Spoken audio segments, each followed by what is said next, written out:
امرنا مترفیہا، ہمارے آدمی آتے ہیں، ان کے مالداروں کو حکم دیتے ہیں، ان کی عوام کو بات سناتے ہیں، ففسقوا فیہا، وہ کہتے ہیں جاؤ ہم نہیں مانتے، فحق علیہ القول، پھر تیرے رب کا عذاب ان پہ واجب ہو جاتا ہے۔ پھر کیا کرتا ہے تیرا رب؟ فدمرناہا تدمیرا، اللہ ان کے ٹکڑے ٹکڑے ٹکڑے کر کے بکھیر دیتا ہے۔ پھر اللہ ان فی ذالک لعبرہ، اللہ تعالیٰ انہیں عبرت کا نشان بنا دیتا ہے، اور نکال الآخرۃ والاولی، دنیا اور آخرت میں پکڑ کر کے دکھا دیتا ہے کہ کس طرح دعوت پر اللہ نے بڑے بڑے طاقتوروں کی گردنوں کو مروڑ دیا۔ نوح علیہ السلام کی قوم اٹھی، نافرمانی کے بازار گرم کر دیے، نوح علیہ السلام کی دعوت چلی، ان کا جواب آیا فاتنا بما تعدنا ان کنت من الصادقین، عذاب لیا، کہاں ہے لیا۔ پھر اللہ لایا مما خطیئاتہم اغرقوا فادخلوا نارا فلم یجدوا لهم من دون اللہ انصارا ففتحنا ابواب السماء بماء منہمر وفجرنا الارض عیونا فالتقى الماء على امر قد قدر۔ انہوں نے کہا عذاب لاؤ، کہ ایسے نہیں آئے گا، پہلے میری بات پوری ہو جائے۔ 950 سال دعوت چلی، ٹھکراتے گئے، یہ کہتے گئے، ٹھکراتے گئے، یہ کہتے گئے، پھر اللہ کے عذاب کے دروازے کھلے، اوپر سے پانی، نیچے سے پانی، پہاڑوں سے پانی، درختوں سے پانی، تندور سے پانی، دیواروں سے پانی، پتھروں سے پانی، اللہ نے ساری کائنات پر پانی چڑھا دیا اور ایک بھی زندہ نہ چھوڑا۔ ہاں اگر باطل کو مروانا ہے تو دعوت دو۔ قوم عاد دن دناتی ہوئی آئی، من اشد منا قوہ کا ناقوس بجا کی ہوئی، ہے کوئی ہمارے جیسا؟ اس پلر جیسے ان کے قد ہوتے تھے، نہ بوڑھے ہوتے تھے، نہ بیمار ہوتے تھے، نہ بال سفید، نہ دانت ٹوٹے، نہ نظر کمزور، نہ سماعت کم، اوسط عمر 600 سال، 700 سال، 800 سال، 900 سال کی اوسط عمر ہوتی تھی۔ اوسط عمر بتا رہا ہوں 600 سال، 700 سال ان کی اوسط عمر، بیماری نہیں، بڑھاپا نہیں، دکھ نہیں، تکلیف نہیں، ذوف نہیں۔ کہنے لگے ہے کوئی ہمارے میدان؟ للکارا، اللہ نے کہا میں خود آ رہا ہوں۔ کیا آیا؟ ریحن، پھر ایک ہوا آئی، ریحن فیہا عذاب علیم تدمر كل شيء بأمر ربها فأصبحوا لا يرى إلا مساكنهم فترى القوم فيها سرعا كأنهم أعجاز نخل خاوية۔ ہوا آئی، گھر اڑ گئے، چھتیں اڑ گئیں، دیواریں اڑ گئیں، یہ اتنے بڑے بڑے انسان ہوا میں اڑ گئے اور یوں گول چکر کھا رہے تھے، چکر کھاتے کھاتے سر ٹکراتے، پھر یوں ہوتے پھر سر ٹکراتے، پھر یوں ہوتے پھر سر ٹکراتے، پھر یوں ہوتے پھر سر ٹکراتے، حتیٰ کہ کھوپڑیاں پھٹ گئیں اور گردنیں ٹوٹ گئیں، دھڑ الگ ہو گئے، سر الگ ہو گئے۔ اللہ پاک نے ان کو حضر موت میں بکھیر کے دکھا دیا اور ہم سے کہا کوئی ہے باقی تو بتاؤ، اس کو بھی پکڑ لوں۔ قوم سمود آئی، انہوں نے کہا ہوا سے قوم عاد مر گئی تھی، ہمیں کون مارے گا، ہم نے تو پہاڑوں کے اندر گھر بنائے ہیں، ہوا اس کا کیا کرے گی؟ انہی کا ہی قصہ، نبی کا ہی قصہ میں نمٹا دو۔ صالح علیہ السلام کے قتل کے در پہ ہو گئے، مکروا مکرن ومکرنا مکرن وهم لا يشعرون فانظر كيف كان عاقبة مكرهم أنا دمرناهم فقومهم أجمعين فتلك بيوتهم خاوية بما ظلموا إن في ذلك لآية لقوم يعلمون وجعلنا الذين آمنوا وكانوا يتقون۔ انہوں نے کہا نبی کا یہ قصہ تمام کرو۔ کٹھے ہوئے مارنے کو اللہ نے فرشتہ بھیجا، اس نے چیخ ماری، کلیجے پھٹ گئے، چہرے پیلے ہو گئے، پتلیاں پھیل گئیں، چہرے نیلے ہو گئے۔ آج بھی اردن میں جا کے دیکھو، ہم دیکھ کر آئے ہیں، ان کے گھر کھڑے ہیں لیکن گھر والے برباد ہو گئے، ختم ہو گئے۔ فرعون دندن آیا، ہے کوئی میرے مقابلے میں؟ فرعون دندن آیا، میں خدا، میں رب اعلیٰ، اسے پکڑا، اس کے لشکر پکڑے، اٹھا کے سمندر میں مارا، پھر اعلان فرمایا کم ترکو من جنات، آؤ میں تمہیں دکھاؤں، لوٹ جاؤ 3000 سال پہلے اور مصر کے میدان میں کھڑے ہو کے دیکھو کہ باغات ہیں، پھل کھانے والا کوئی نہیں، زروع کھیتیاں ہیں، کاٹنے والا کوئی نہیں، مقام کریم کلب کھڑے ہوئے ہیں، عیاشی کرنے والا کوئی نہیں، شرابیں پینے والا، زنا کرنے والا کوئی نہیں، نعمتن ان کی نعمتوں سے گھر بھرے پڑے ہیں، ان نعمتوں سے نفع اٹھانے والا کوئی نہیں۔ کہاں ہیں؟ کانوا فیہا فاکہین، کبھی تھے بڑے نشے میں اور ہم نے اسے اٹھایا اور اٹھا کے سمندر میں ڈالا، مچھلیوں کی غذا بنا دیا۔ فماوقت علیہم السماء والارض وما كانوا منذرین، نہ ان پہ زمین روئی نہ ان پہ آسمان رویا۔ یہ قوم لوط آئی بڑے نشے میں، یہ وہ بدماش قوم تھی جنہوں نے وہ کام کیا جو دنیا میں کبھی پہلے کسی نے نہیں کیا تھا، جو اپنی شہوتوں کو مردوں کی بجائے عورتوں کی بجائے لڑکوں سے پورا کرنے لگے۔ میرے بھائیوں، میری ایک بات آج لکھ لو، میں نجومی نہیں ہوں، میں ایک طالب علم ہوں ادنا سا، میں کوئی بڑا بزرگ نہیں ہوں، مجھے کوئی کشف نہیں ہوتا، صرف مجھے دلچسپی ہے اللہ کی کتاب سے اور تاریخ سے، میں اللہ کی سنت کو سامنے رکھ کے بتا رہا ہوں۔ سب سے زیادہ جو پکڑ آئی ہے پچھلی قوموں میں سے، ان میں سب سے سخت پکڑ لوط علیہ السلام کی قوم پر آئی ہے۔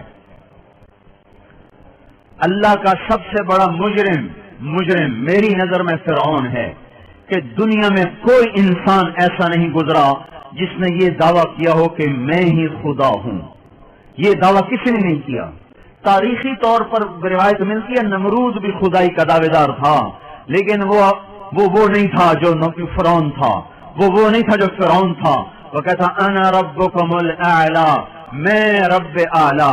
اللہ نے صرف پانی میں ڈبو کے مارا بس۔ نمرود نے خدائی کا دعویٰ کیا، اللہ نے لنگڑے مچھر سے مارا۔ قوم لوط خدائی کی دعوے دار نہیں ہے، قوم لوط بے حیا ہے، بے حیا ہیں۔ جتنا عذاب قوم لوط پہ برسا ہے کسی قوم پہ نہیں برسا۔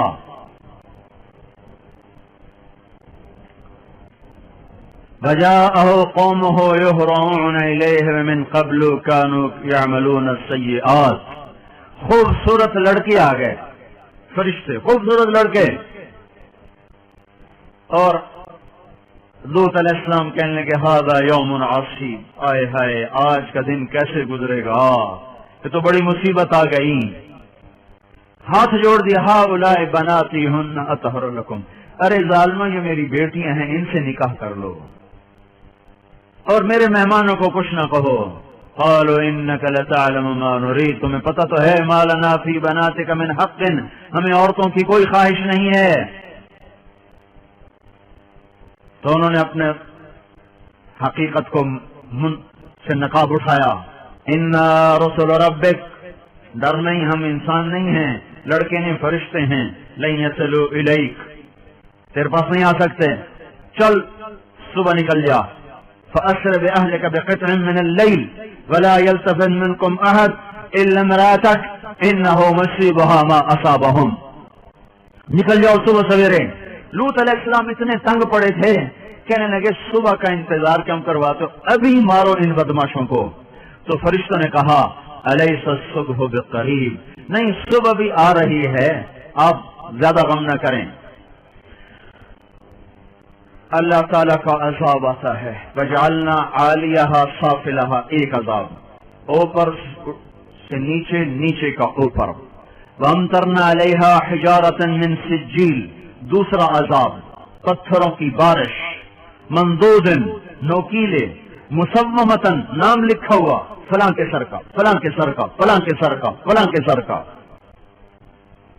تیسرا عذاب آسمانوں پہ اٹھا دیا اور وہاں سے پٹخ کے زمین پہ مارا۔ چوتھا عذاب فتمسنا اعینہم، اللہ تعالیٰ نے ان کی آنکھوں کو دھسا دیا اور شکلوں کو مسخ کر دیا، شکلوں کو مسخ کر دیا۔ پانچواں عذاب پہلے زمین پہ زلزلہ، چیخ، اوپر کا نیچے، نیچے کا اوپر، آسمانوں سے پٹخ کے مارا، نظروں سے اندھا کر دیا، چہرے مسخ کر دیے، اور پھر آج تک ان کو پانی کے خوفناک عذاب میں دبایا ہوا ہے۔ 70 مربع میل کی جھیل ہے جس میں کوئی زندہ نہیں سلامت، نہ مچھلی، نہ مچھر، نہ جھینگا، نہ مینڈک، نہ کیڑا، نہ پتنگا، کچھ بھی اس پانی میں نہیں زندہ رہ سکتا۔ وہ ایسا گندا پانی ہے، اور کوئی انسان اس میں اتر جائے 10 منٹ میں پورے جسم پہ چھالے پڑ جاتے ہیں۔ یہ بے حیا قوم تھی، بے حیا قوم تھی، بے حیا۔ اللہ تعالیٰ کفر کو مہلت دیتا ہے، شرک کو مہلت دیتا ہے، بت پرستی کو مہلت دیتا ہے، لیکن بے حیا قوموں کی مہلت بڑی جلدی ختم ہوتی ہے، اور بے حیاؤں کو جب اللہ پکڑتا ہے اگلی پچھلی برابر کر دیتا ہے۔ میرے بھائیوں، آج کا سارا معاشرہ وہ بے حیائی کی طرف سرک رہا ہے. اگر ہم نے توبہ نہ کی اور اسی طرح ہمارے گھروں میں کیبل چلتے رہے اور یہ ننگے ناچ چلتے رہے تو انتظار کرو قوم لوط کی کڑک کا اور ان کے پتھروں کا اور ان کے عذاب کی بارش کا. اگر توبہ نہ کی تو کوئی دنیا کی طاقت نہیں جو ہمیں اللہ پاک کے عذاب سے بچا سکے. اگر یہ موسیقی کی تانیں اسی طرح بکھرتی رہیں اور عورتیں اسی طرح اریاں ہو کے بازاروں کی زینت بنتی رہیں اور یہ نوجوان اسی طرح ناچتے تھرکتے رہے اور گانے پہ سر دھنتے رہے اور سود کی عمارتیں بلند و بالا بنتی گئیں اور حرام کی کھمائیاں چلتی گئیں اور مظلوم کی ہائے ہائے بڑھتی گئی اور ظالم کا نشہ بڑھتا گیا, تو وہ دن دور نہیں ہے کہ جب ان پر بھی قوم عاد کے کوڑے برس نہ جائیں اور قوم لوط کی بجلیاں کڑک نہ جائیں اور ان کے پتھر برس نہ جائیں کہ ہمارا معاملہ جلدی میں آتا ہے, ہم پہلے پکڑے جاتے ہیں, ہم پہلے پکڑے جاتے ہیں. اور یہ میرا اللہ سن رہا ہے, میں اسی کے دعوے پہ یہ بات کر رہا ہوں کہ ساری دنیا کے باطل پر بھی اللہ کا ہاتھ پڑ چکا ہے, اللہ کا ہاتھ پڑ چکا ہے. یہ معاشرہ بے حیائی کے حدود پر آ چکا ہے. یہ معاشرے سے سور شرماتا ہے. دنیا کا بے حیا ترین جانور بھی آج ان انسانوں سے شرما رہا ہے, شیطان بھی ان سے شرما رہا ہے. وہ بے حیائی کی حدود سے آگے جا چکے ہیں, وہ انسانیت کی چادر اتار چکے ہیں. وہ انسان نہیں ہیں, وہ جانور بھی نہیں ہیں, وہ جانوروں سے بھی بدتر ہیں. یہ زمین پر بوجھ ہیں. ایٹمی طاقت ہونا اللہ کو للکار نہیں سکتا, ایٹمی طاقت ہونا اللہ کو ڈرا نہیں سکتا. کائنات کے انسانوں کا خون کر دینا انہیں اللہ کے دربار میں کوئی کبھی نہیں بنا سکتا. ان قریب اللہ کا ہاتھ پڑنے والا ہے, وہ پکڑ کے دکھائے گا. وَكَذَلِكَ أَخْذُ رَبِّكَ إِذَا أَخَذَ الْقُرَىٰ وَهِيَ ظَالِمَةٌ إِنَّ أَخْذَهُ أَلِيمٌ شَدِيدٌ. اللہ تعالیٰ بے حیاؤں کو مہلت نہیں دیتا, اللہ تعالیٰ بے غیرتوں کو مہلت نہیں دیتا. اللہ تعالیٰ ان کی رسی کھینچے گا, ان کی زمینیں ٹوٹیں گی, ان کی عمارتیں فلک بوس وہ سجدے میں گریں گی اور یہ نظام اللہ ملیہ میٹ کرے گا. اور اس لیے آپ میرے گھر میں چھلکا پھینکو, پھر چھلکا پھینکو, پھر چھلکا پھینکو, پھر پتھر پھینکو, پھر ایک دن اٹھا کے گندگی پھینک دو تو میں بھی آستینے چڑھا لوں گا. کیا سمجھ رکھا ہے؟ میری شرافت سے ناجائز فائدہ اٹھاتے ہو. میں کب تک تیرا برداشت کروں؟ تو میرے گھر کو گندا کرتا ہے. یہ دھرتی اللہ کی ہے, یہ زمین اللہ نے بنائی تھی, اللہ نے بچھائی تھی, یہ آج بھی اللہ کی ہے, یہ کل بھی اللہ کی رہے گی. یہ فضائیں اللہ کی ہیں, آسمان اللہ کا ہے, چاند سورج اللہ کے ہیں. یہاں اللہ تعالیٰ بدماشی کو کچھ تو مہلت دیتا ہے. آپ نے زمین کو زنا سے گندا کیا, وہ دیکھتا رہا. سود سے گندا کیا, وہ دیکھتا رہا. مظلومے کو خون بہائے, وہ دیکھتا رہا. گھروں کو آگ لگائی, وہ دیکھتا رہا. ناچنا شروع کر دیا, وہ دیکھتا رہا. گھر گھر میں گانے بجانے اور گانے بجانے کے آلات عام ہو گئے, وہ دیکھتا رہا. رنڈیاں گانے والیاں معزز ہو گئیں, وہ دیکھتا رہا. فاسق فاجر زانی شرابی وہ آپ کے ہیرو بن گئے, وہ دیکھتا رہا. ظالم حکمران بن گئے, وہ دیکھتا رہا. آخر ہی تو اس کو بھی جوش آنا ہے کہ تم ہوتے کون ہو میری زمین کو گندا کرنے والے, تم ہوتے کون ہو میری زمین کو کالا کرنے والے, تم ہوتے کون ہو میری فضاؤں کو رنڈیوں کے گانوں سے بھرنے والے. میں خود آ رہا ہوں. اطامر اللہ فلا تستعجلوہ, جلدی نہ مچاؤ, میں آ رہا ہوں.